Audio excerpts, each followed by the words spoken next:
أنا ياسمين، متجوزة وعندي ابن مازن في الصف الأول الابتدائي، وكنت عايزاه يحفظ قرآن، وكنت خايفة يروح دار تحفيظ بسبب حكاية خطف الأولاد. وفي يوم واحدة صاحبتي قالت لي على سايت مكتبتكم وإن عليه أكاديمية اسمها حق تلاوته، فممكن أدخل وأسجل فيها. فأنا فرحت بالفكرة وسألتها أسجل إزاي على السايت. فتحت الموبايل وضغطت على لينك السايت وظهر صورة السايت، وبعد كده ضغطت على الصفحة الرئيسية.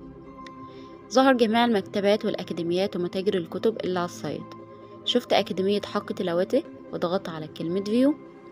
ظهر كل المعلومات والعروض الخاصة بالأكاديمية وسعر الكورس، فشفتها وبعد كده ضغطت على طلب عرض.